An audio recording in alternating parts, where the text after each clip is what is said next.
The Subcommittee on Africa, Global Health, and Global Human Rights will come to order. Without objection, the chair is authorized to declare a recess of the subcommittee at any point. All members will have 5 days to submit statements, extraneous materials, and questions for the record, subject to the length limitation in the rules. To insert something in the record, please have your staff contact the subcommittee staff. As a reminder to members, please keep your video function on at all times, even when you are not recognized by the chair. Members are responsible for muting and unmuting themselves, and please remember to mute yourself after you finish speaking. Consistent with House Resolution 8 and the accompanying regulations, staff will only mute members and witnesses as appropriate when they are not under recognition to eliminate background noise. I will now recognize myself for opening remarks. Pursuant to notice, we are holding a hearing entitled Brain Health, a Global Perspective. Global health must be a priority for us all. When people are in good health, the world benefits. There are lessons learned from the US that can be shared globally, but also there has been extensive global research from around the world that the United States can learn and benefit from. Today, we are turning our attention to our subject area of jurisdiction, global health. Having a healthy, functioning brain affects everybody's ability to participate in their everyday lives.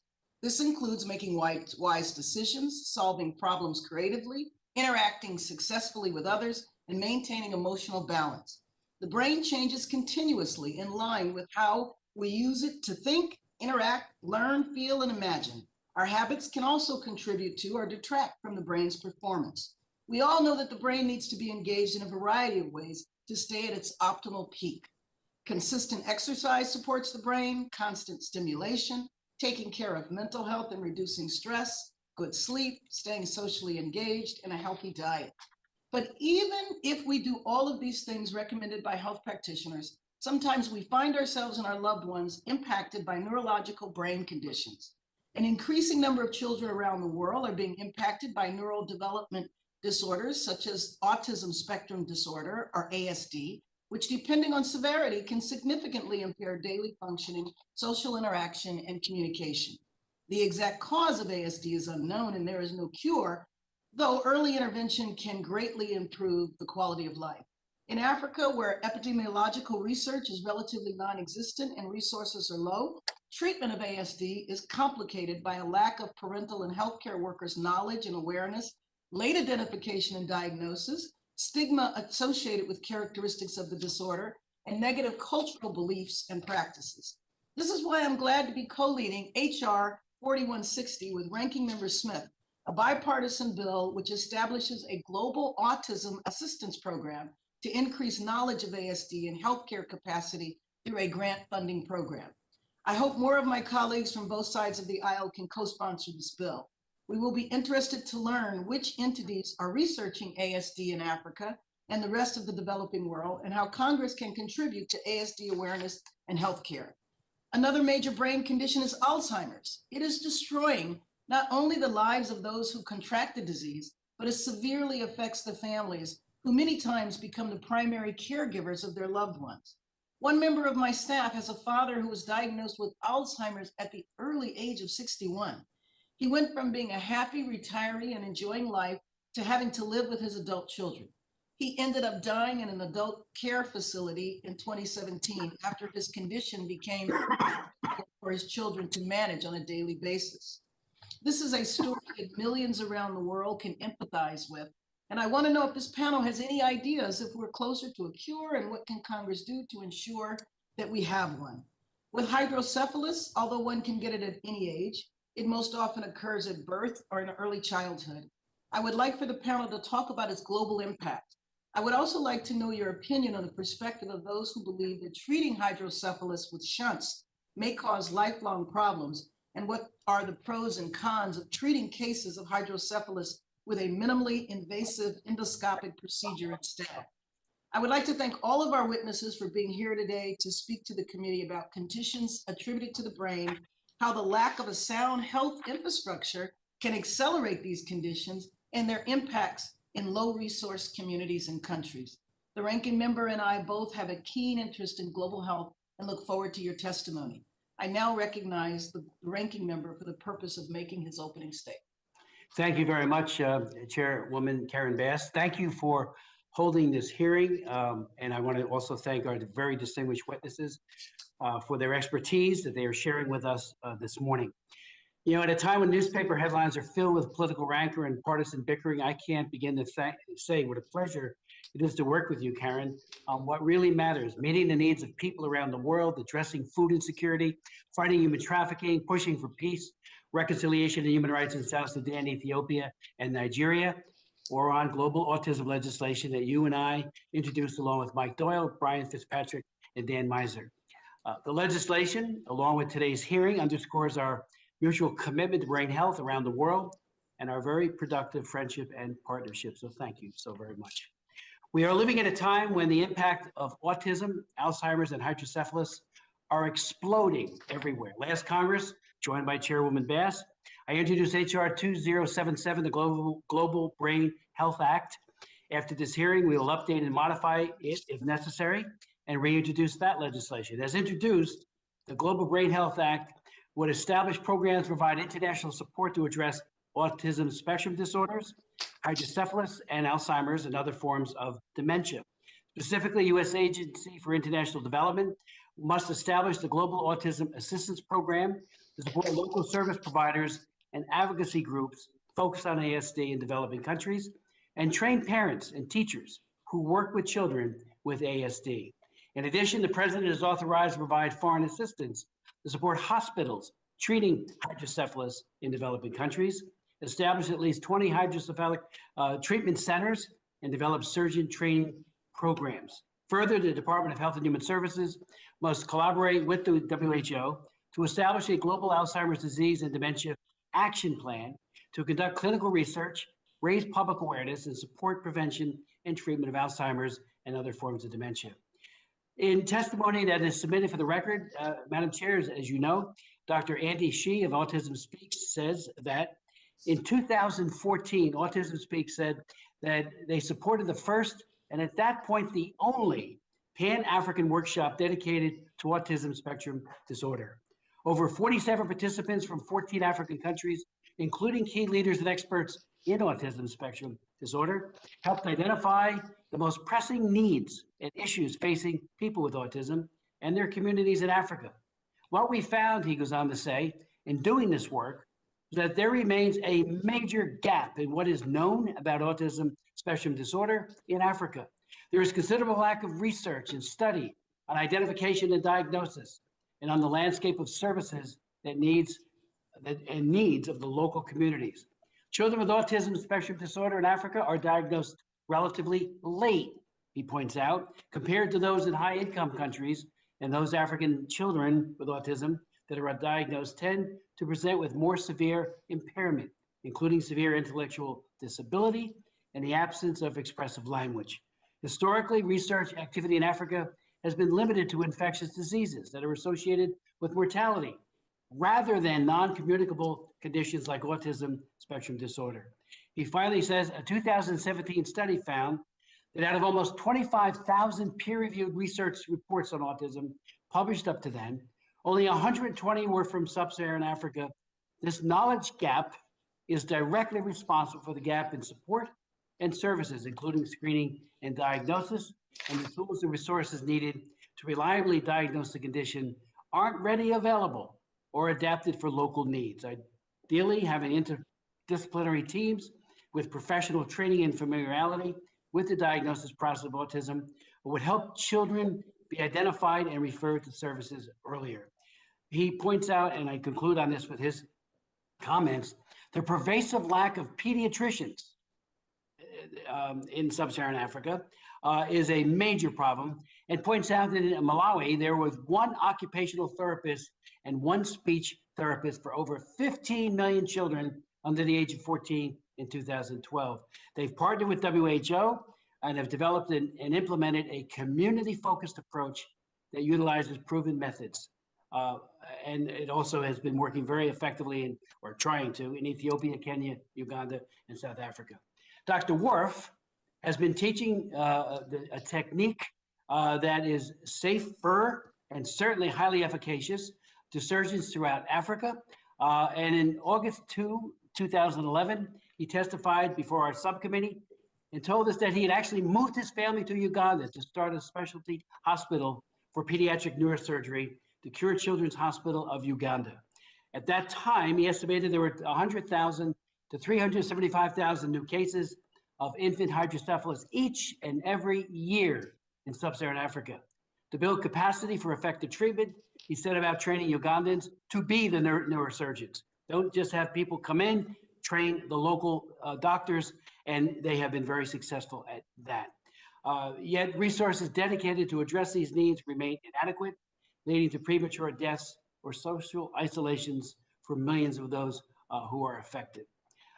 Dr. Worf, and I'll just be brief on this, created a relatively inexpensive, technologically sophisticated surgical technique, and Cure Children's Hospital has been using it, and others. It's called ETV, and I do hope he will explain it because it is an amazing way of, as you pointed out in your opening, Madam Chair, of not having to use shunts, but also the outcomes are amazing. Let me just finally say that the Alzheimer's Association estimates that some 50 million people have been diagnosed with Alzheimer's or related dementia. It is and I do co-chair the Alzheimer's Caucus in Congress, as well as autism and as well as hydrocephalus. We have seen an explosion of Alzheimer's cases. Like I said, 50 million is the number that is estimated globally by 2050. And there's much that can be done to change that trajectory. The G8 a few years ago said that by 2025, we want to have either a disease-modifying therapy or a cure. So the world is working across boundaries to try to, particularly in the European Union, to try to find answers to Alzheimer's. So again, 3 great witnesses, and thank you so very much, Madam Chair. We appreciate all of you being here today and look forward to your testimony. We're now going to move into the testimony from the witnesses. And we want to remind you that your written statements will appear in the hearing record. Under Committee Rule 6, each witness should limit their oral presentations to a brief summary of their written statement. And you can see the clock that is right there. You make your statements, and when you are finished, we will open up for questions and answers. And at that time, you will have an ability to continue if the statement that you wanted to give is actually longer. Our first witness is Dr. Daniel Gershwin, who is a distinguished professor of neurology, psychiatry, and human genetics at the UCLA School of Medicine and a senior associate dean and associate vice chancellor of precision medicine at UCLA. The overarching goal of his efforts at UCLA is to develop new therapeutics for nervous system disorders for which disease-altering therapies are not commonly available, including autism and neurodegenerative disorders. He serves on the editorial boards of several journals, including Cell, Current Opinion in Genetics and Development, Neuron and Science, and has published over 450 manuscripts.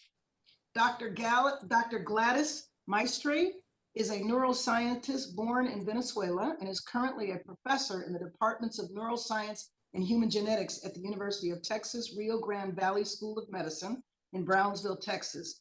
She is also the director of the Resource Center for Research on Aging Minorities and Alzheimer's Disease. In her doctoral research, she focused on the influence of genetics on mental health and memory diseases and showed that the presence of a gene is related to the risk of Alzheimer's disease.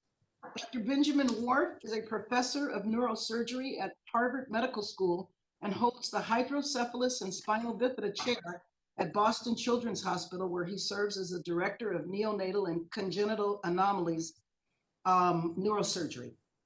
He is also chairman of the board of trustees of NeuroKids, a nonprofit that advocates for treatment of children with neurological disorders in underserved areas around the world. And Representative Smith gave us a little bit more about his background in living in Uganda. With that, I'd like to invite Dr. Gershwin for his statement. Good morning, Honorable Chairwoman Bass and Ranking Member Smith and other members of the subcommittee. I want to really thank you for the opportunity to testify before you today. My remarks will be brief and will focus on introducing autism spectrum disorder, which is increasingly being recognized as a major public health challenge. I'll summarize its causes, its broad impact here and in Africa. I also refer you to my written remarks, which will contain more detail and references. Autism was previously thought to be rare, but it's a common brain disorder affecting 1 in 54 children, 4 times more boys than girls. It's the leading cause of disability in children under 5.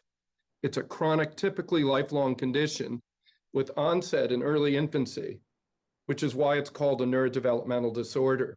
It's characterized by abnormal social development primarily, as well as the presence of what are called repetitive behaviors and some resistance to change and repetitive movements. About a third will have intellectual disability, 2/3 won't. The wide variability in severity and symptoms and outcomes has led to the framing of autism as a spectrum called autism spectrum disorders.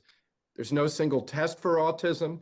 It represents many different forms, similar to pneumonia, cancer, most other common disorders. Diagnosis is not easy. It's performed by highly trained practitioners, such as psychologists or neurologists, and the need for highly trained professionals can lead to significant delays in diagnosis and treatment. Just as the spectrum varies, the outcomes vary widely, but it's clear that diagnosis and intervention lead to much better outcomes. Therefore, a major effort in the field has been to diagnose autism as early as possible and initiate behavioral treatments, which have been shown to improve outcomes. With respect to early diagnosis, I bring your attention to substantial disparities in the delay of diagnosis in autism in this country and, of course, in Africa. There's substantial problems in access to treatment and services in communities of color, namely for Hispanic and Black children. On average, Black children with ASD have a 3-year delay in diagnosis relative to white children, and this likely has a huge major negative impact on outcomes, and as well as an outsized economic and social impact. Autism is estimated to cost somewhere between 268 and 461 billion US dollars annually. The disparity is magnified substantially in the developing world. In West Africa, that has a population of approximately 300 million, there are only about 35 clinicians who work in autism. Even in the US, there's 1 child psychiatrist for every 2,000 children or adolescents needing care, which is still a shortage. But in West Africa, it's 1 per 3.5 million.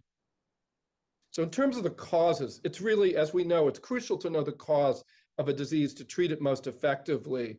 Autism has a biomedical origin, just like other common brain disorders and psychiatric disorders. Most risk for autism is genetic. It has a 70 to 80% heritability. There is room for environmental causes. We know that birth complications and preterm birth can cause autism as well. But genetic studies have really led to a revolution in our understanding of the disorder, just like for Alzheimer's disease, as was mentioned earlier. The more than 100 genes now identified are serving as targets for the development of new therapies in industry and academia. Ancestry plays a big role in genetic risk, such that different ancestries may have different genetic contributions to disorders like autism.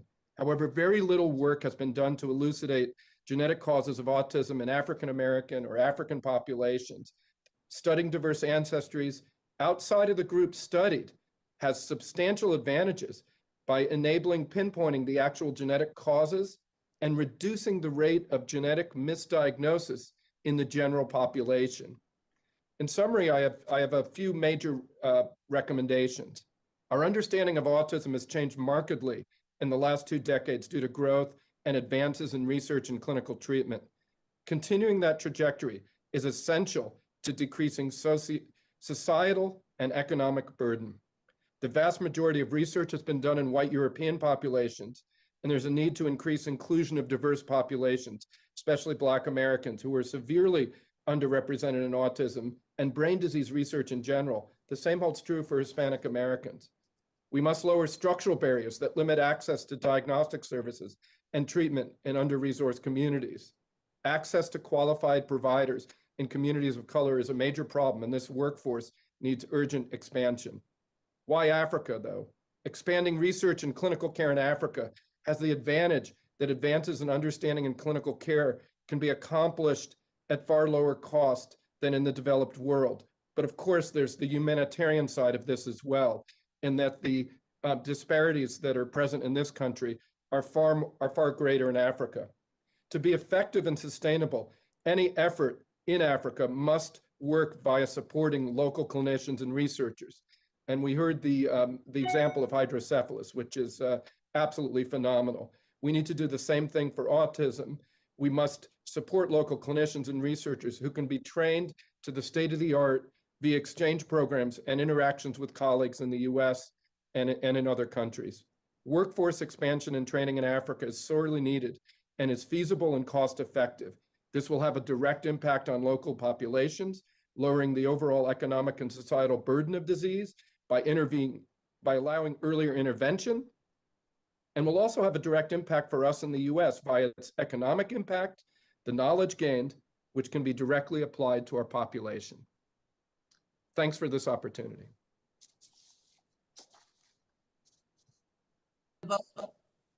They just called votes, so we'll take a little break, but it should be very quick since fortunately it's just one vote. So we will recess for the next few minutes.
Buenos dias.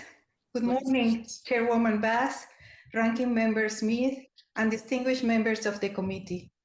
About 10% of older adults suffer from severe thinking, memory, and wayfinding problems. Limitations in daily life due to impaired cognitive abilities are part of a disease process known as dementia, suffered by more than 6 million people in the US and 50 million in the world, and impacting more than double that number of family caregivers. Alzheimer's disease accounts for 60% of all dementias. In the US, it is more frequent among women, African Americans, and Hispanics than in non-Hispanic whites, and is also more prevalent in the LGBTQI+ communities. Early onset Alzheimer's is mostly caused by dominant genetic variants, but the cause of the most common sporadic type is uncertain. However, we know that together 12 modifiable risk factors account for around 40% of worldwide dementias. Less education, hearing loss, traumatic brain injury, hypertension, excessive alcohol, obesity, smoking, depression, social isolation, physical inactivity, diabetes, and air pollution. This implies that 40% of dementia cases could be prevented or delayed, giving us an opportunity to change the trajectory of Alzheimer's disease across the globe right now. What have I learned from my experiences working with populations in the US and abroad? First, I want to emphasize the value of building connections through diplomacy with countries where we have difficult relationships, Venezuela being a prime example for me. Working with people in countries that have strained relations with the US provides an opportunity to build goodwill for America and build grassroots people-to-people relationships. Using non-political actors like scientists, doctors, and nonprofits to build relationships not involving the government can be used when political diplomacy fails, as science and humanity are not political. A second issue I want to talk, there are more issues in my written statement, but now I want to talk about leadership and border security. The Rio Grande Valley in South Texas contains the 4 poorest counties of Texas, and according to the advocacy group US Against Alzheimer's, also contains the county with the largest proportion of dementia patients in the nation, Starr County. Deteriorating health conditions create political risks. Poor public health increases the likelihood of political instability, disenfranchises persons with inadequate social capital, limits economic growth, and exacerbates the human damage caused by social and economic dislocation. Improving the quality of life on the border is not only a national security issue, but also a diplomatic and health equity imperative. As an example, the NIA-funded Rio Grande Valley Alzheimer's Resource Center for Minority Aging Research, RECMAR, has allowed us to do research with the local population and to provide training to US early investigators and education on healthy aging to undergraduates, graduates, high schoolers, and communities at the 2 sides of the borders. How can US help the global community? Some recommendations. In Africa, support international consortia. I particularly focus my attention in the African Dementia Consortium. In Latin America and in the Caribbean, I suggest implementing programs like the RECMARS. Expand roles of the US in health coalitions like Global Council on Brain Health, World Dementia Council, the Global Observatory of Dementia, WHO, and the Davos Alzheimer's Collaborative. Fogarty International Center and nonprofits such as AARP, Alzheimer's Association, and US Against Alzheimer's are key players, and their voice and efforts play a pivotal role. Support for public engagement, community-based organizations, including museums, art centers, senior coalition, and institutions supporting heritage and legacy are valuable allies. For example, the River Pierce Foundation, based in Zapata County in South Texas, is supporting efforts to restore not only buildings, but support the memory of older adults.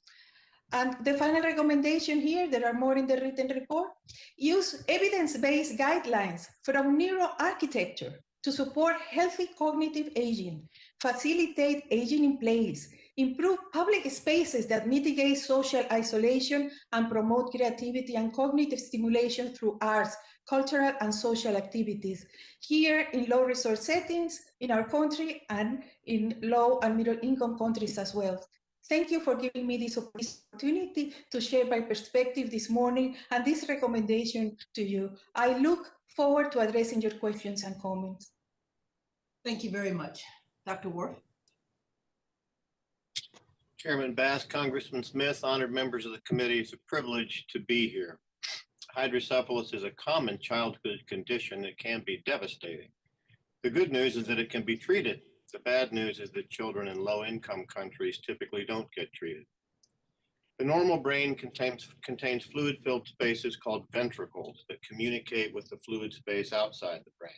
Anything that disrupts this normal circulation pattern can cause the fluid, called CSF, to accumulate within the brain's ventricles, which then enlarge under pressure. This is called hydrocephalus. There are many causes of hydrocephalus. In the US, where circumstances enable prematurely born babies to survive, one of the most common causes of hydrocephalus is bleeding into the ventricles, to which the premature brain is prone. In low-income countries, the premature generally don't survive. But newborn infections are much more common than in wealthy nations, and we now recognize that neonatal infection in the brain's fluid spaces is likely the most common cause of hydrocephalus in developing countries. Common congenital causes of hydrocephalus include an internal obstruction called aqueduct stenosis, and also hydrocephalus associated with spina bifida. There are other causes as well.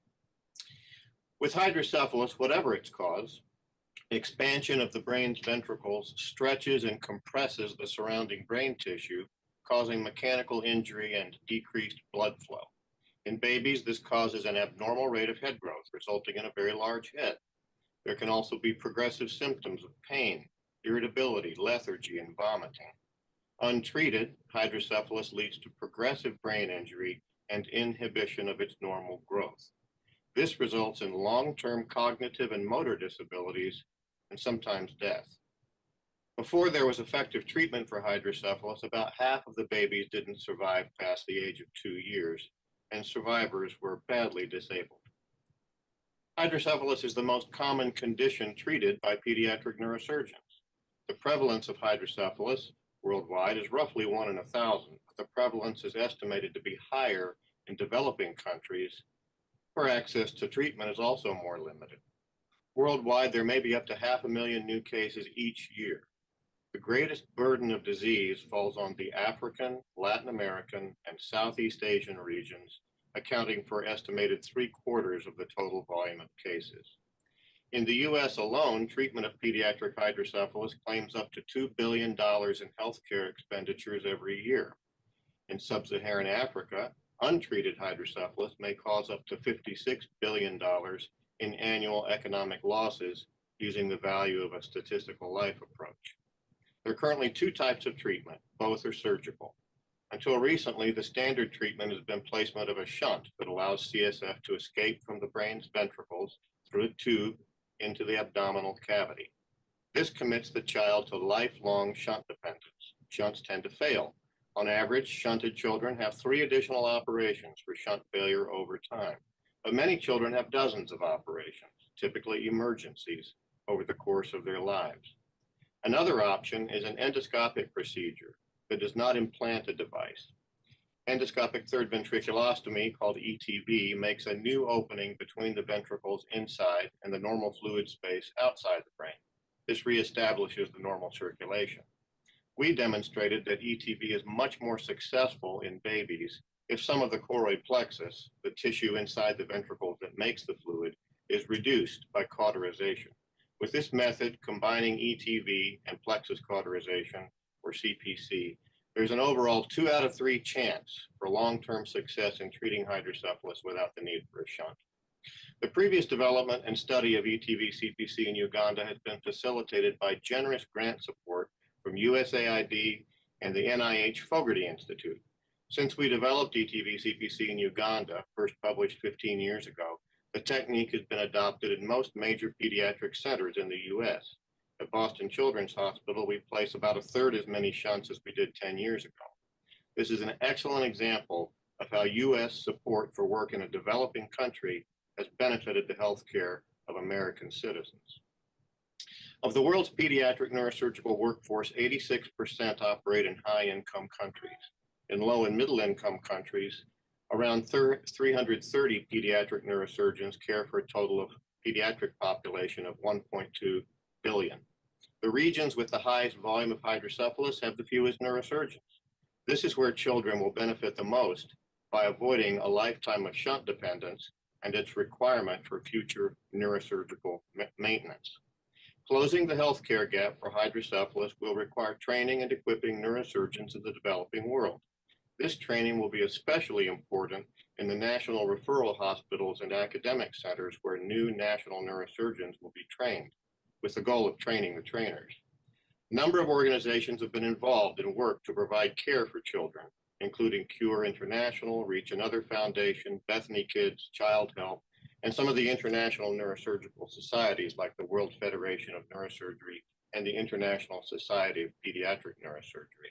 A new nonprofit called NeuroKids hopes to focus on training and mentoring neurosurgeons in urban centers who are responsible for training neurosurgeons in their own country. Support for such programs would have a significant impact on closing the global gap for treatment of hydrocephalus in children. Thank you. Thank you so much. We will now move into questions and answers from members. And I will start. We will question for 5 minutes, and then we'll do another round if needed. Dr. Gershwin and to our other witnesses, when we have hearings like this, one of the things that we're really looking to hear from you also is what do you think we should be doing in the United States? Dr. Gershwin, you talked about autism. You talked about autism in Africa, and you mentioned the number of providers, which to me is saying there's no one, you know? And I wanted to know if you could talk a little bit more about that. How do you think that we can contribute as members of Congress? We provide billions of dollars in foreign aid. What do you think? What would you recommend to us that we should be doing? Yeah, there's a wide range of things that one can do.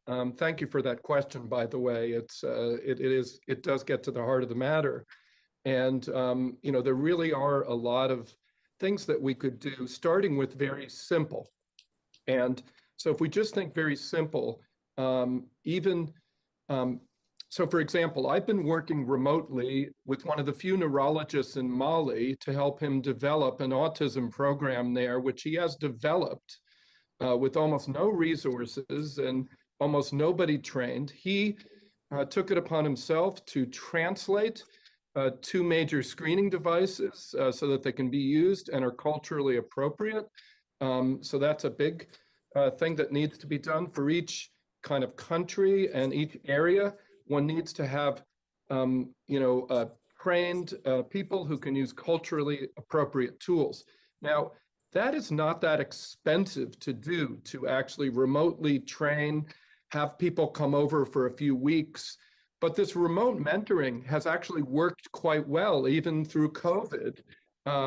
And so that's a quite inexpensive, but very, very high reach. We also do need to go and be on the ground as well. So a combination of kind of remote and in services and creating on the ground services and diagnostics. But at the same time, the key is it's not us who are going to be doing the work. We need to train and to equip the local populations to be able to do this.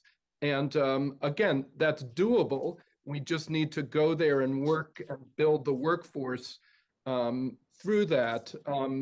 We can work through organizations that are already working there.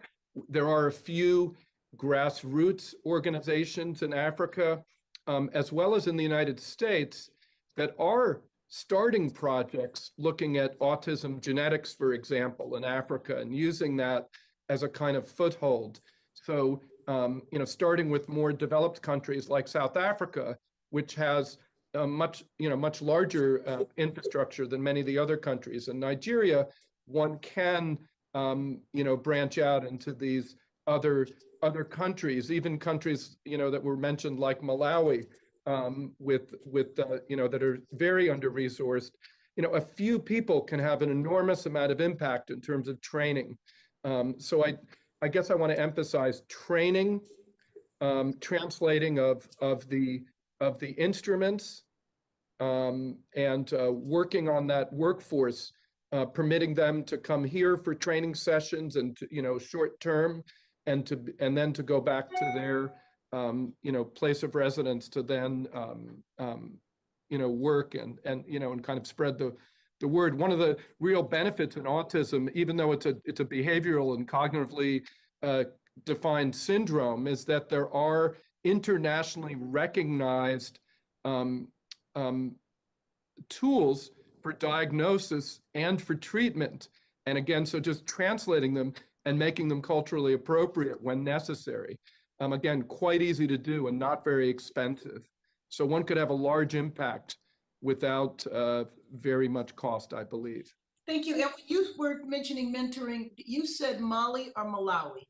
I said actually Mali. So there's a neurologist named Modibo Sangar who just has taken it upon himself to develop autism programs that are cutting edge in Mali. And he actually had done a fellowship at National Institute of Health at NINDS, I think for 2 or 3 years, in genetics, but isn't just doing genetic studies of autism. Of course, because autism has a huge genetic component, that's kind of essential to understanding what the cause of the autism is, and in the future will change therapy. But he's also working to diagnose and to develop treatment programs and other things around autism with his other colleagues there.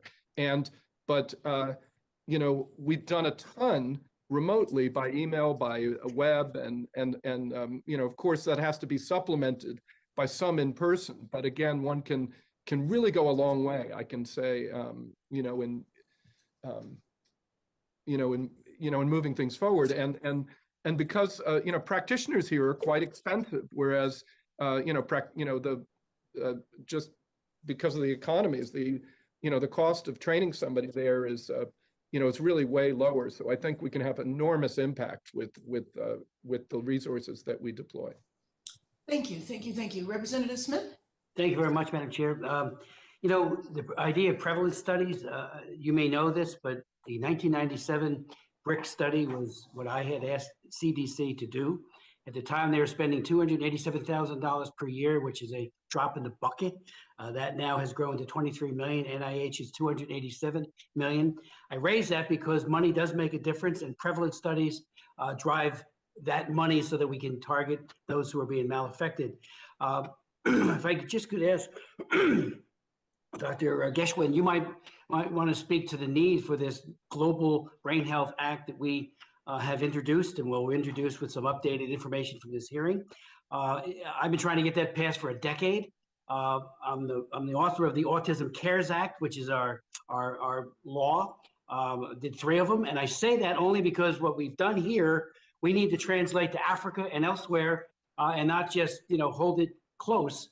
And one of the things that the bill would do would be to help NGOs, health departments, and everyone else to really get religion on this issue and say, it's time we did something. We had a woman from Cote d'Ivoire who testified at one of our hearings previously who said there was nothing in Cote d'Ivoire for her. She finally immigrated to Ohio and was getting much needed services. So this bill has to pass, and I think the sooner the better. Dr. Worf, you are so humble. You developed the ETF process. You have saved so many lives, you and the good people at Cure. You mentioned 500,000. How many of those 500,000 that have who are infected not through spina bifida, but through infections are still suffering? How many have you saved? I mean, when you last spoke, there were like 5,000 Ugandan children who would have had a horrible, horrible death or life with disability that you use the ETF model with, and your surgeons, and how many surgeons are there, pediatric neurosurgeons, as part of this train the trainers effort? And I could very briefly on the whole issue of Alzheimer's, if you could speak to where we'll go if we do not find a disease modifying. And, we've heard that the number could be 125 million to 150 million by 2050. I'm not sure what the estimate is, but hopefully we really come up with something very dramatic before that. Eli Lilly just announced another breakthrough drug yesterday. Hopefully it will have the promise will be realized. So I'm raising this because it will not only destroy people, kill people, and cause a terrible agony for them and for their loved ones, but the caregivers, who are often daughters or wives, loved ones, it crushes them. We all know that, and it will also crush healthcare throughout the entire world if this is not addressed adequately. So, 3 questions. Well, I guess I'll speak since you spoke to me first, so I'll speak. In regard to numbers of children saved, I certainly can't take credit for so much, but one of the things that's been very gratifying over the last really 15 years is that through the program that we started back in 2005, we've trained about 30 neurosurgeons in 20 countries in this technique, and we've sort of kept track over the years, and there are literally tens of thousands of children that have been treated because of the multiplying effect of training people. And so that's not me. That's human beings who are willing to invest in the training and take it to their population. Well, in all candor, you started it, and I'll never forget, one of the doctors you trained from Uganda testified at one of our hearings by remote, by Skype, and he couldn't have been happier with what you were able to convey to him, and he was saving lives. That's right. That's right. Amazing. Dr. Geschwind? Yeah, sure. No, thank you. Thank you for those, for those comments and for that question. It's I think I can't emphasize enough how important prevalence studies have been. Really, even though I'm not an epidemiologist at all, when I started working in autism, it was thought to be 1 in 5,000 or something like that. And then once we were able to measure it better, we recognized that it's now around, in the range of 1 in 50. And that doesn't, we don't have, as you alluded to, we don't have a lot of international data, especially from the developing world. The other international studies that have been done show that the prevalence is quite similar across countries, but we need to know that because there may be specific genetic things going on in some areas or specific environmental, components as well. But knowing the prevalence has been essential to knowing how common this is and what a scourge it is and how much of an effect, because it's not a rare condition. It's lifelong. We know that early identification will have, can have in about 1/3 to 40% of kids, an enormous impact on their trajectory, which lowers burden on them, on the family, allows them, to have a much more satisfying life. But I do want to emphasize as well, though, that most kids with autism today will not, that have come to independence, let's say, so most who are adults do not live independently yet. Our hope is that all of the research, a new neurology and psychiatry is being born around this, that as we make developments and we diagnose people earlier and intervene earlier and find the genetic causes and develop specific medicines for those, that we'll be able to change that. But still, at this point, most children with autism, who were born, let's say 20 years ago, aren't living independently yet. And that's something we have to work on. I also want to emphasize, Dr. Worf's, footprint and everything that he's done for children in Africa is extraordinary. And the multiplier effect is one of the things that many of us who are a little bit, who are over age 50, can now really see. The people that we train are the people who are really bringing things forward. So again, this really need for training a workforce, a diverse workforce that represents their communities and can work with them. is really key too. So thank you and for the question. I hope I answered it satisfactorily. Thank you. Let me move on to our vice chair, committee vice chair, Representative Omar. Thank you, Chairwoman. Dr. Cheshwin, thank you for your testimony today. As you pointed out, research on children with autism has been largely limited to families in Western countries. Not surprisingly, that disparity in research extends into care as well. Many countries throughout the world have a shortage of doctors specializing in childhood psychology and or neurological issues. Some countries don't even have a single university that offers a degree in child psychiatry. You mentioned the potential of exchange programs between the United States and other countries as an option for involving the global medical workforce's ability to diagnosis, treat, and track healthcare concerns like autism. Could you speak to more on how we as policymakers could help facilitate that kind of exchange? And could you share details if any partnership currently exists that you know of? Yes, thanks.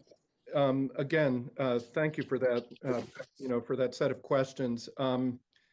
I'd like to, in terms of the details of the partnerships, I'd like to kind of gather some more information and get it back to you in more, kind of solid form that I'm going to be able to tell you in a couple of minutes here.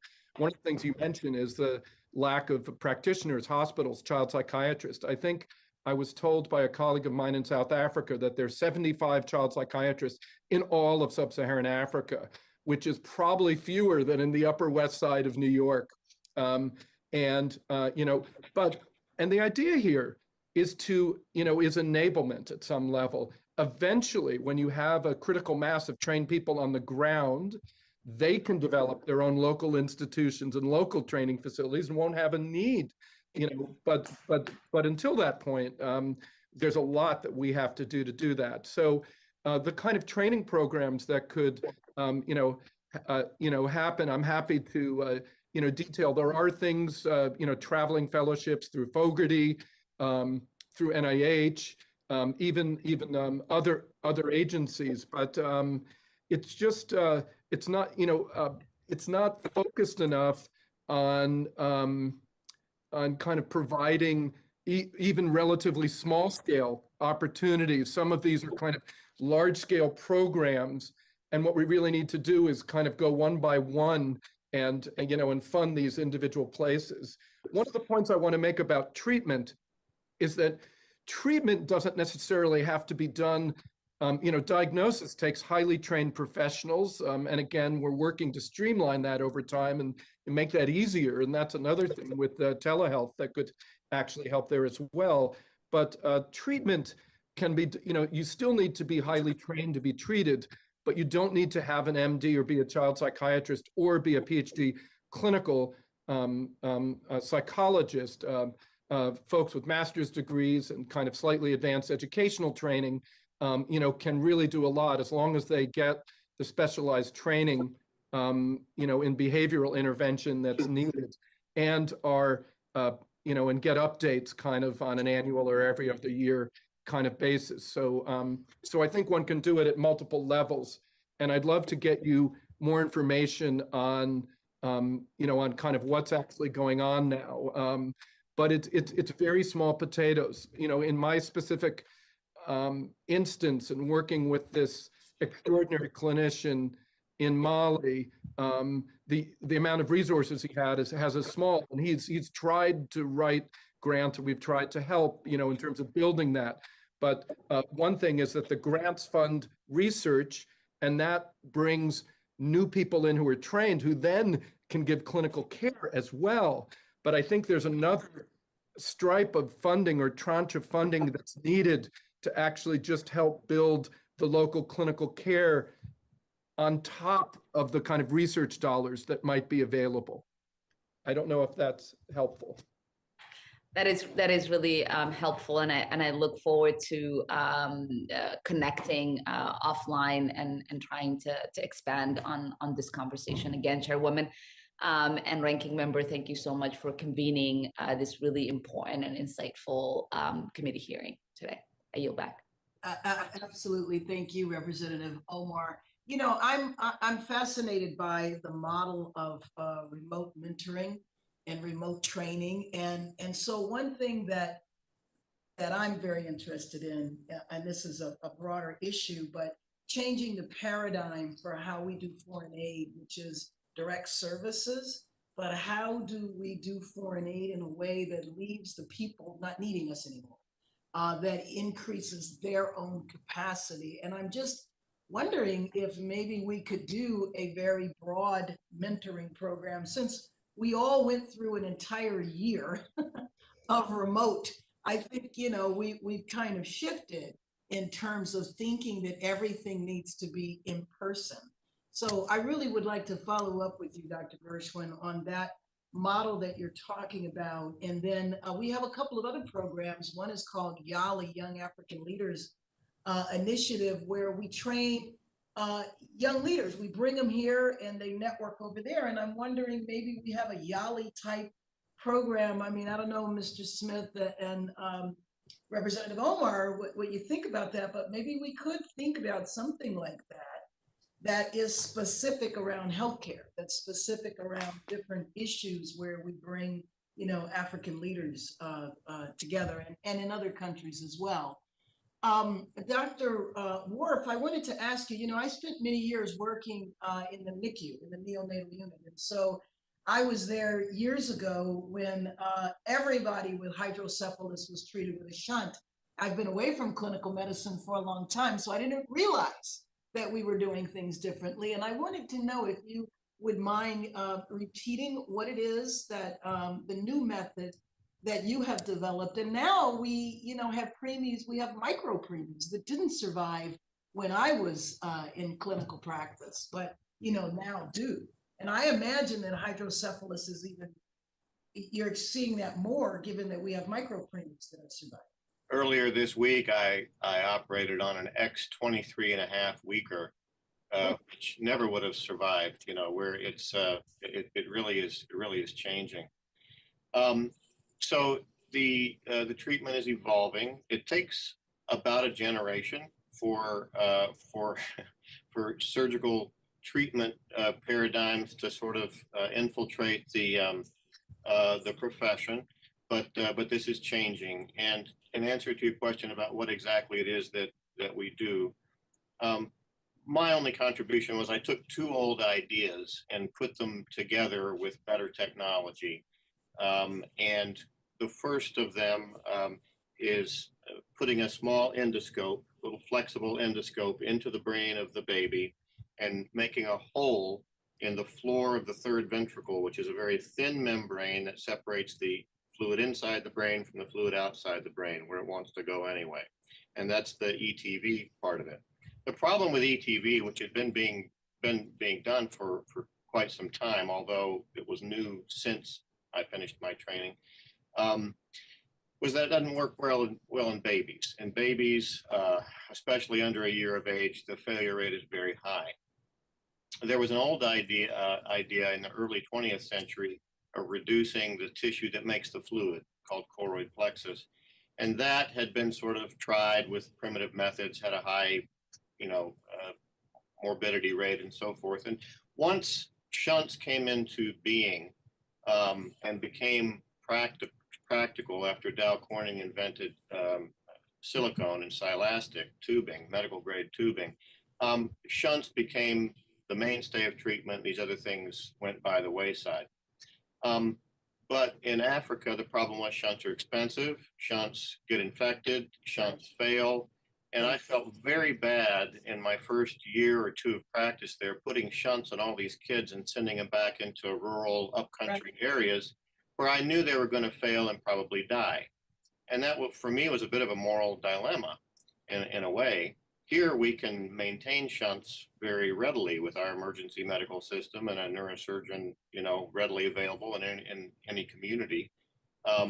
But in developing countries, especially sub-Saharan Africa, that's just not feasible. And so you're trading the condition of hydrocephalus for another condition of shunt dependence that can't be maintained.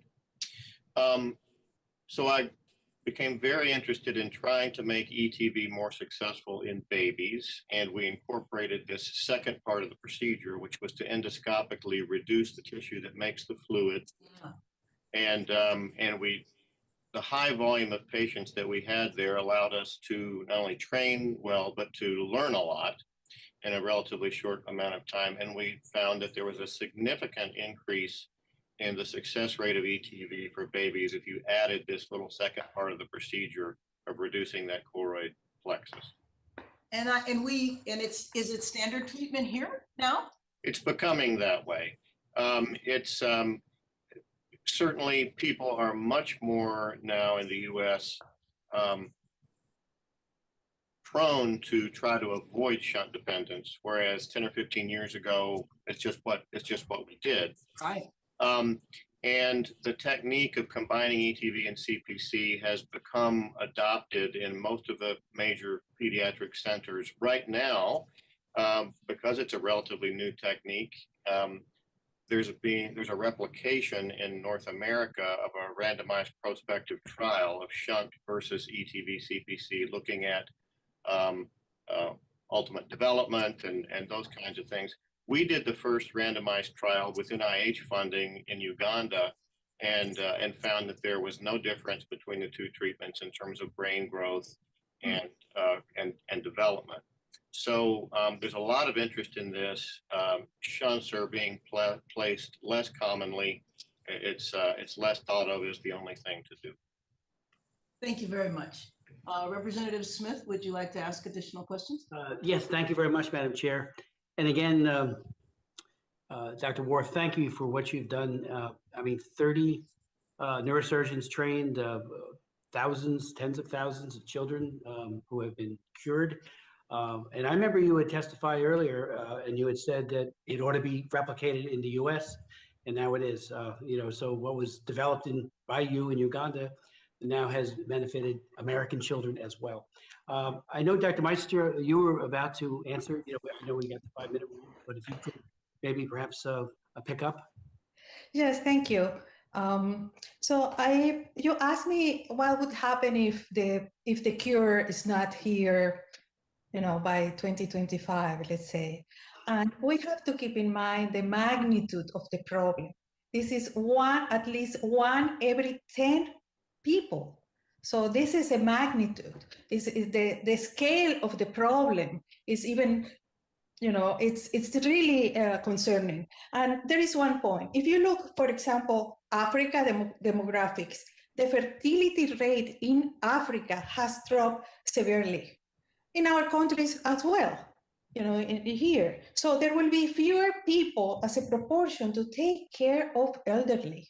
So who's going to take care of the elderly here, and who's going to take care of the elderly in the world, particularly in the developing world? We are seeing that already in Japan and in some places of Asia. I think we need to keep in mind that we know how to prevent 40%. But for the 60% and to cure already the people that are experiencing these problems, we need to find a cure. And this is really an international collaborative. And I would like to point out, I think internationally, we need to take the leadership. We have the resources, we have the minds, we have been investing, but those leveraging mostly international efforts for Alzheimer's disease, is not this country. So we need to take advantage of the programs that we have that have been working. For example, Fogarty has a program called Global Brain Health and includes a D43 mechanism, which is precisely the mentoring, which includes remote mentoring and back and forth. I was trained with one of these mechanisms, and when I went back to Venezuela, I was able to establish at the time where there was no remote communications, and in fact in Venezuela now internet connection is really bad. So we have been doing this kind training, mentoring, support. One thing I have to say of about 10 years of doing this in Latin America and the Caribbean is that we cannot train people or scientists that are going to be orphan. We need the critical mass. So that's why I mentioned that we need centers like the RECMARS who put together the infrastructure for research education, but also to analyze the data, collect the data, interpret dissemination, outreach. We have these mechanisms at NIH, and I think we ought to leverage that. And in Africa, I think there are several D43s running in Africa.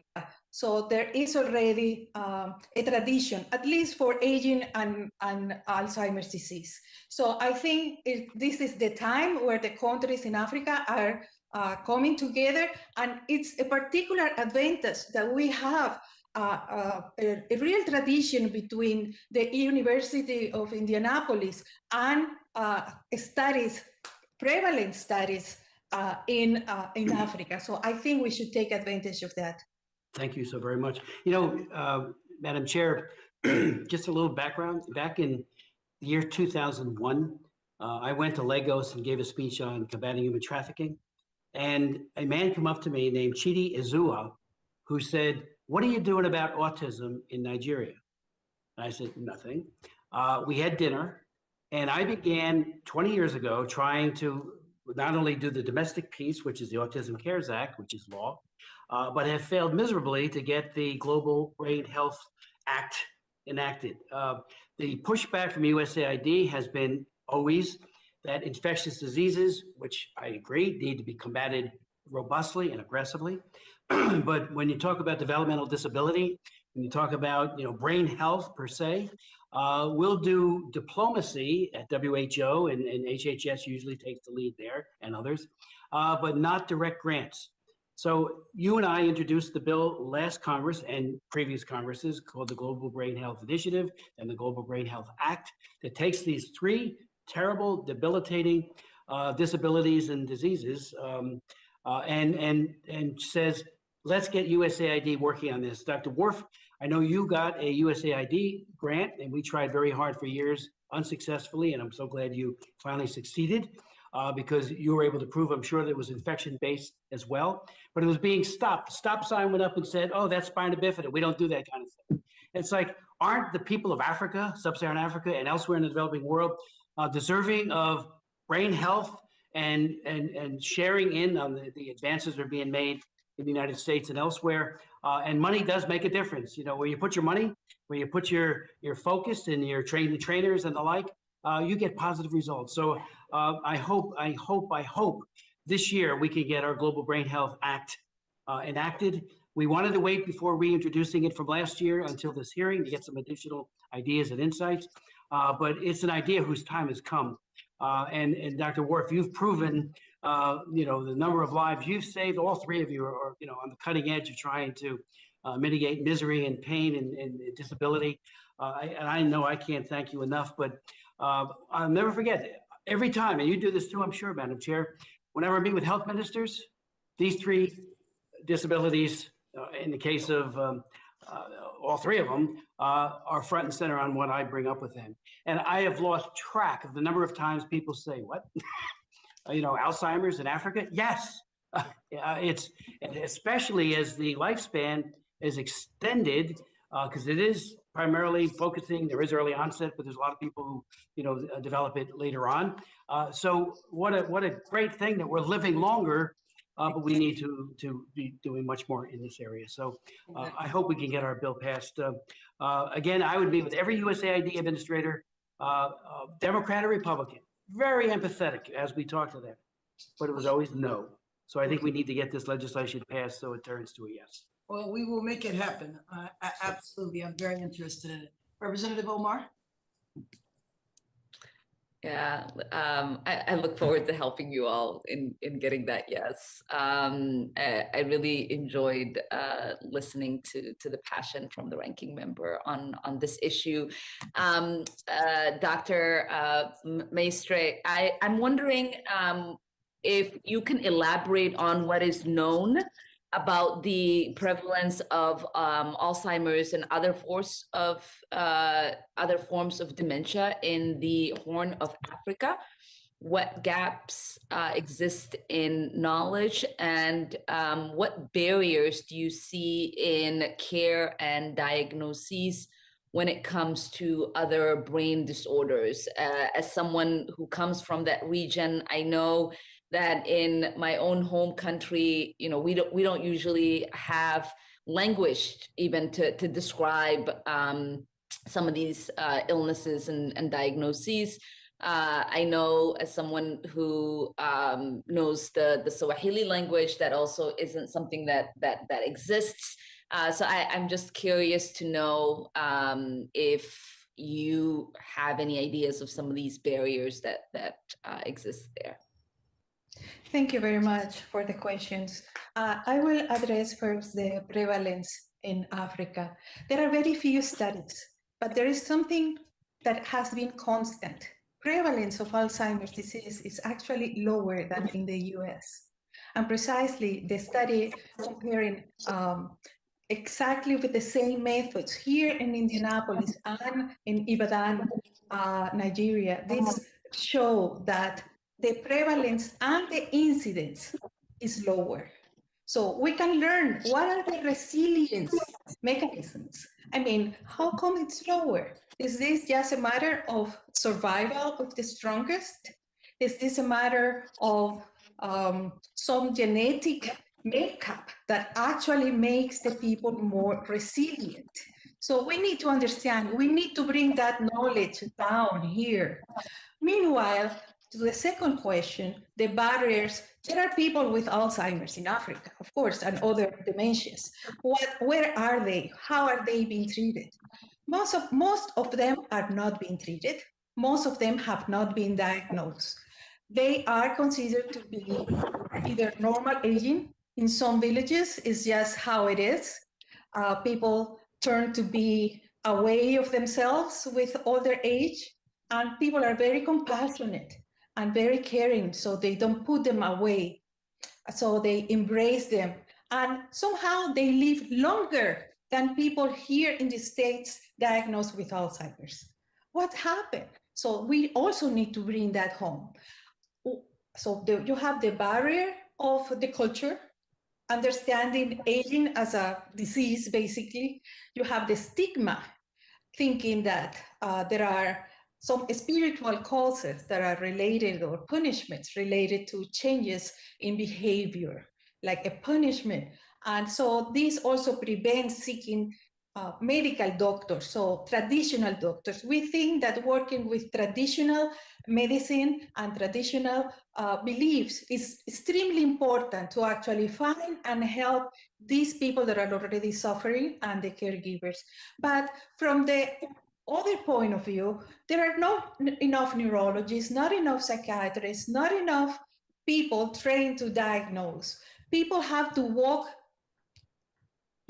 sometimes hours to get to a hospital that is absolutely crowded and full with kids that are in infectious diseases. So this is actually perceived at every level from the population, from public health, as a matter that is a secondary importance.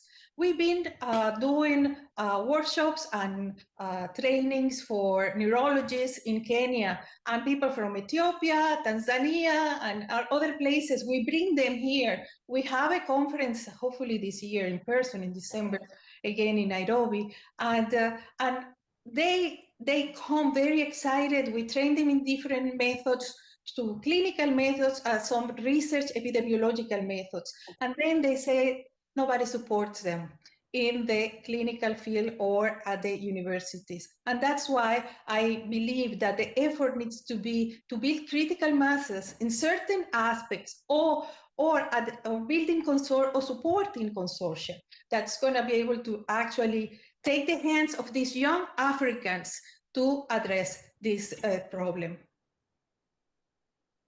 Wonderful. Well, I appreciate that very thoughtful response. My great grandmother had dementia. She's since passed, but when you said, you know, just looked at as symptoms of aging, I remember, you know, that was the way in which it was described to us when we were younger until we came to the United States, and she was formally diagnosed, and she did reach very old age, and we did get to have her around for a really long time. And I think, you know, these conversations and our support, training, and innovation in this field in Africa is really critically important. So I appreciate you all.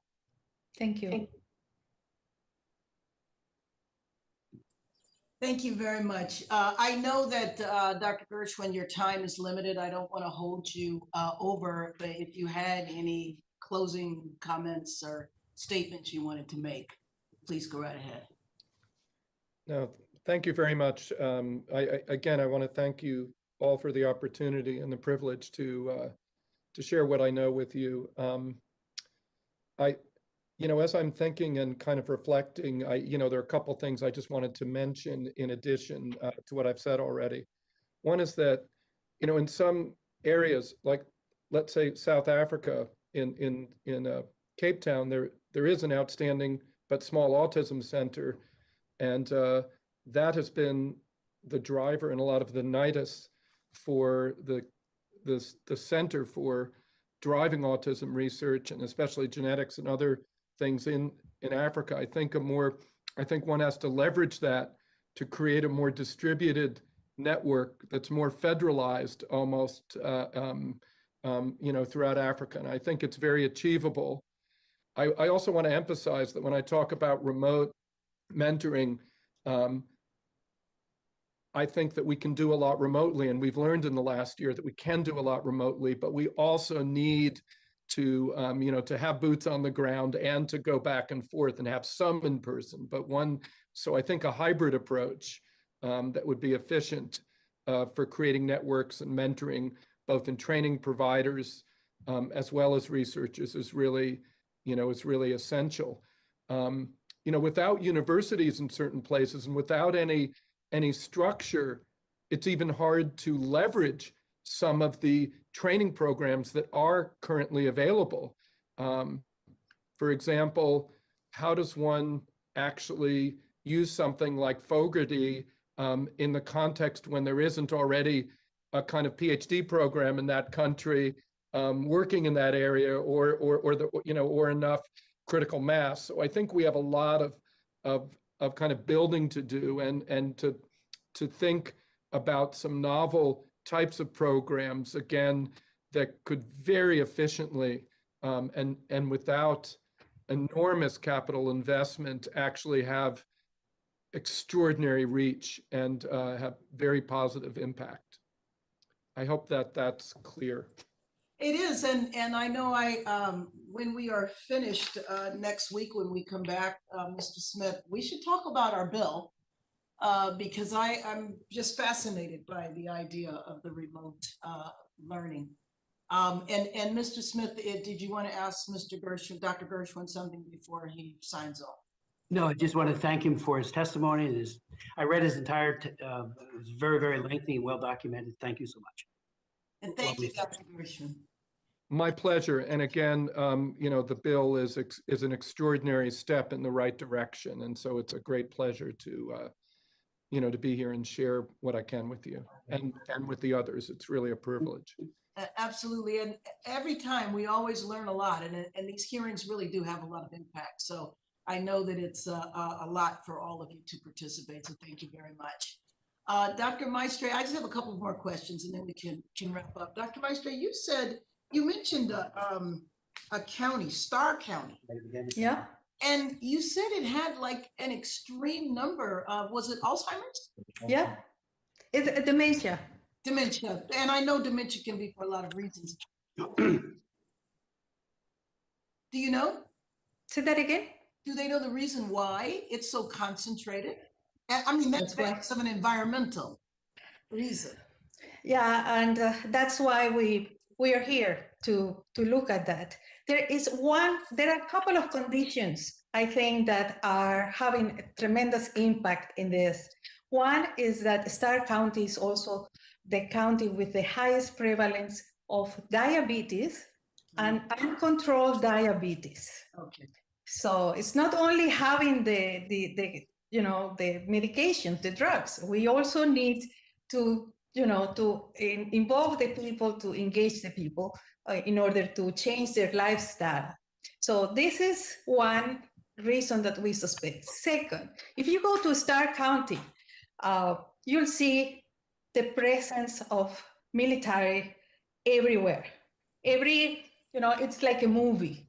This is a really, militarized county, and it is that way because, of course, the river is right there, and because of all the, criminal activity that in the past and northern Mexico, has gotten to be a very dangerous place. So you are there, and you are always stressed. Something's going to happen. Who is this person that I don't know that is talking, that is, looks like different from me, or, so it is 95% of the residents of Starr County are Hispanics. And so most of the time we communicate in Spanish. So, having law enforcement speaking in English and, very forceful, it's quite stressing. When I go and drive, I'm always like feeling already the stress that I, need to pause and not get any trouble because of the militarized presence. So we think that, and there is another history. The history plays a very important. There was an area that was selected for the building of a dam, Falcon Dam, and there was towns there, and these people were moved in the 60s. They ended up in Starr County. And I think by the listening sessions we do, still people cry. They lost their church, their home. And so it's this forced relocation, the way they perceive it. I'm not sure how it actually happened, but the way they perceive this is a very painful as a kids. And so I think that the early adversity and the constant distress that you feel in the county has to do with these high rates, but maybe it's also the genetics. Hispanic families are larger, so we think we have an opportunity to contribute not only to decrease the burden, but also hopefully to make some discoveries. Thank you very much. Thank you very much. And Dr. Worf, we've talked about hydrocephalus, but what's new with spinal bifida? I mean, I remember years ago it was folic acid in the prenatal care. Is it still being used, or what is new with spinal bifida? Well, you're probably up to speed on this. It's well known that if we can get folic acid into the population of women of childbearing age throughout the world, that will reduce the incidence of spina bifida, myelomeningocele by 70%. There's another 30% that is folate resistant, and there is yet to be a good answer for that one. The other new thing, yeah. Well, let me just say, well, so what about in the U.S. then? Because what I remember, folic acid was just being used. So since it is so well known now, have we really reduced the amount of spinal bifida in the United States dramatically? Drastically. It's there's folate fortification of foods. Most women take prenatal vitamins, or at least they're instructed to, and the incidence of spina bifida has greatly reduced because of those preventive measures.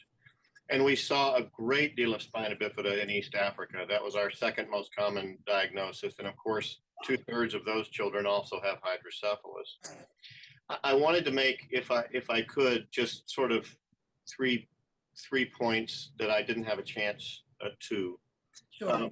One is that global health is a two-way street. What I mean by that is there are benefits on both sides, and that's been demonstrated well by our work in hydrocephalus. We were able to learn things in Uganda that we've been able to bring back to the U.S. that has been beneficial. I even brought a core of academic pediatric neurosurgeons to Uganda to be trained by our Ugandan neurosurgeons there that I had trained, so that they could be trained in the technique, and then they brought it back to their institution. So this was a real reversal of the normal paradigm. We had American neurosurgeons going to Uganda to be trained by Ugandan neurosurgeons so they could do the same for American kids. That's excellent. So that's one point. The second point I'd like to make is that there can be unexpected benefits of what we do in global health. A good example is the fact that we found that most of the hydrocephalus we saw in East Africa was from neonatal infection. That hadn't been known before. And that that brought other people into my world who had skills that I don't have. Namely Dr. Steve Schiff and Dr. Ab Kulkarni, who were lead co-investigators with me.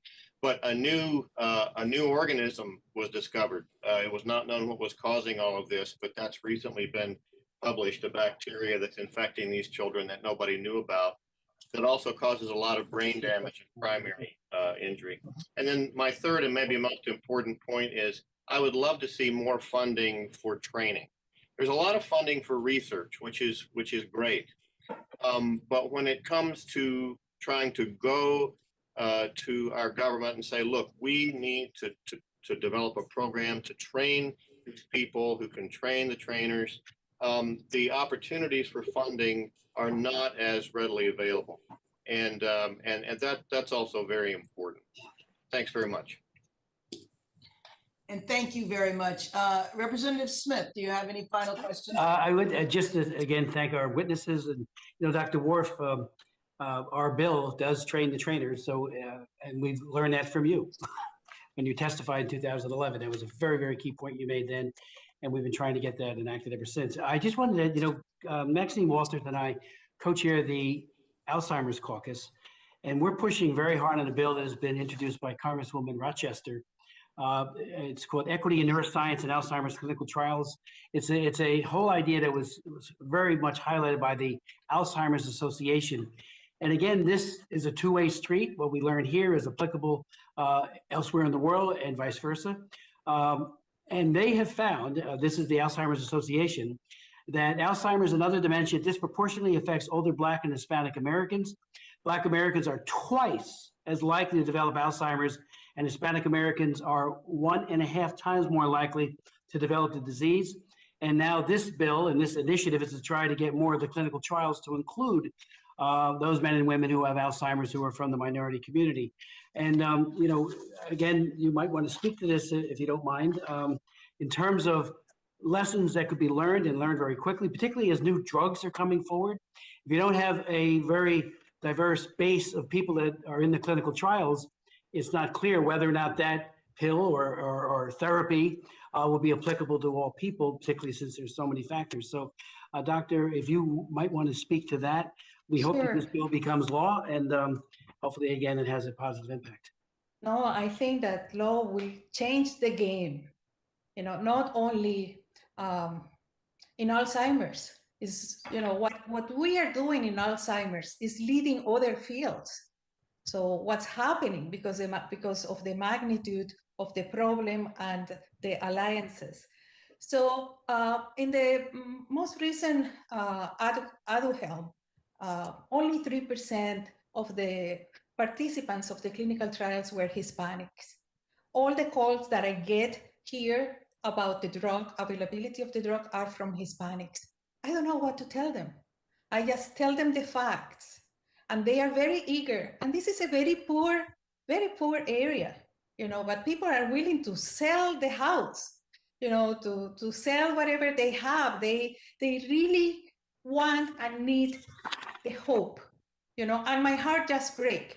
So we are learning and we are recruiting. Everything that I did for recruitment in Venezuela, I'm applying here. The doctor, they want to be seen by the doctor, not by a research assistant.